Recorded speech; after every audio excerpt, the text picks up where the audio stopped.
Hello friends, आज मैं आपको सुनाऊंगी दिल को छू लेने वाली एक कहानी जिसका शीर्षक है इसका कर्जा कौन देगा।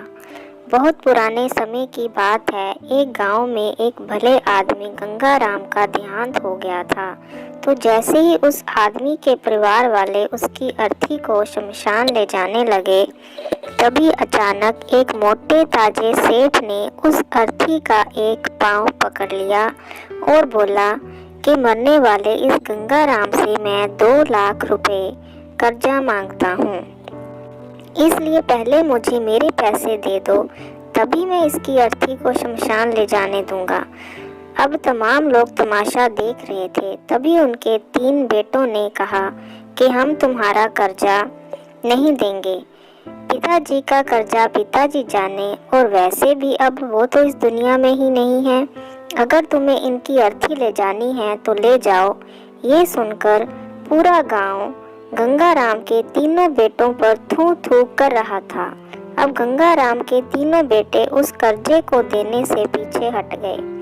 तभी गंगाराम के भाइयों ने भी कह दिया कि जब बेटे कर्जा नहीं दे सकते तो हम क्यों किसी का कर्जा भरें। अब गंगाराम की अर्थी को वहां रुके हुए बहुत देर हो गई थी। तभी गंगाराम की इकलौती बेटी तक पहुंच गई तो वो भागी भागी अपने पिताजी की अर्थी तक पहुंची। तभी उसने देखा कि उसके पिता की अर्थी का एक पांव किसी बड़े सेठ ने पकड़ रखा था।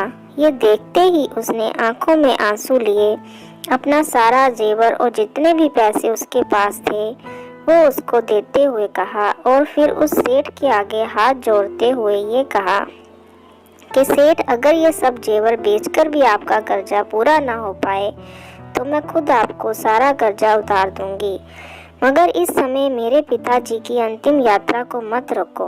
तभी उस सेठ ने गंगाराम की अर्थी का पांव किसी और को पकड़ाकर उसकी बेटी के पास जाकर बोला कि मुझे माफ़ कर दो बेटी, दरअसल बात यह है कि मुझे गंगाराम से 2 लाख लेने नहीं बल्कि देने हैं। गंगाराम ने 3 साल पहले मेरी मजबूरी में अपनी एक ज़मीन बेचकर मुझे ये 2 लाख रुपए दिए थे, और वो तो इतना भला आदमी था कि मुझसे 1 रुपया भी ब्याज नहीं लिया। और जब मैं गंगाराम के रुपए लुटाने आया हूँ तो मुझे खबर मिली कि उनका तो देहांत हो गया, इसलिए मैं बड़ी सोच में पड़ गया कि अब ये रुपए मैं किसको दूं। और बेटी, आज तुमने ये साबित कर दिया कि अपने माँ बाप को एक बेटे से बहुत ज़्यादा एक बेटी ही प्यार करती है, इसलिए ये 2 लाख रुपए मैं तुम्हें सौंपता हूँ। काश तुम जैसी बेटी हर घर में हो जो अपने पिता की इतनी इज्जत करती है। ये सब देखकर गंगाराम के बेटे और उनके भाई का सर शर्म से नीचे झुक गया। वाकई में दोस्तों, ये बात एकदम सच है कि एक माता पिता को बेटे से ज़्यादा बेटी ही प्यार करती है।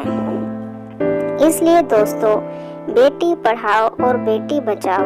धन्यवाद। अगर आपको हमारी कहानी अच्छी लगी हो तो प्लीज़ हमारे चैनल को सब्सक्राइब करें, लाइक करें, शेयर करें, कमेंट करें। Thank you.